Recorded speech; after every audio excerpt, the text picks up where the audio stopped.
Hello, আসসালামু আলাইকুম। কেমন আছেন আপনারা সবাই?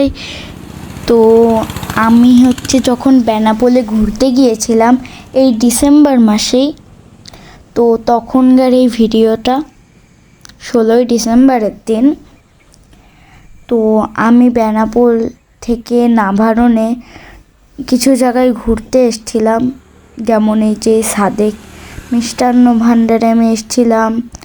এখানে মিষ্টি খেতে এসেছিলাম আমি, সাদেক গোল্লা, এর অনেকগুলো নাম, সাদেক মিষ্টান্ন ভাণ্ডার, সাদেক গোল্লা, সাদেক কনফেকশনারি।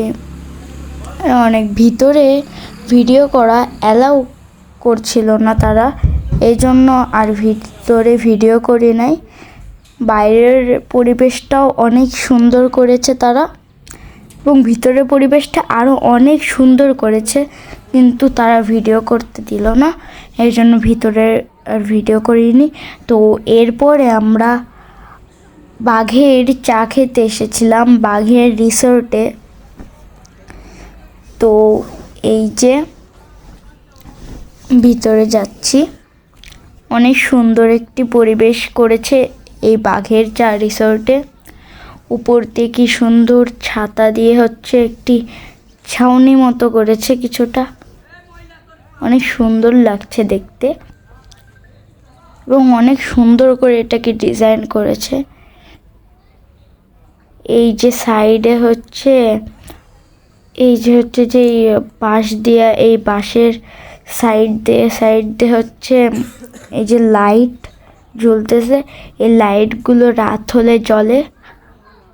এই রিসোর্টটা কিন্তু গ্রামের ভিতরে অনেক সুন্দর একটি রিসোর্ট করেছে। এখানে গাছপালা দিয়ে অনেক সুন্দর করে মানে একটা সুন্দর একটা পরিবেশ, কথায় বলে বোঝানো যাবে না। এই যে সামনের যে চায়ের দোকানটাই দেখতে পাচ্ছেন, গ্রাম্য পরিবেশে বয়স্ক বৃদ্ধ মানুষরা এসে চা খাচ্ছে শীতকালে, এবং গল্প করছে তারা। অনেক বড় একটি চার দোকান, এটা অনেক সুন্দর একটি পরিবেশ। এই যে ভিতরে বয়স্ক বৃদ্ধ মানুষরা চা খাচ্ছে এবং গল্প করছে, অনেক সুন্দর লাগছে দেখতে, অনেক সুন্দর লাগছে এবং অনেক সুন্দর পরিবেশ এটি। আজকের দিনটা আমার খুব ভালো কেটেছে। তো আমরা যেখানে বাঘের চা খাবো সেই দোকানটা বন্ধ ছিল, এজন্য আমরা আরেকটি দোকানে চা খেতে যাচ্ছি। সেখান থেকে চা খেয়ে আজকের ভিডিওটা আমরা শেষ করব। তো এই যে সেখান থেকে চা খাচ্ছি আমি।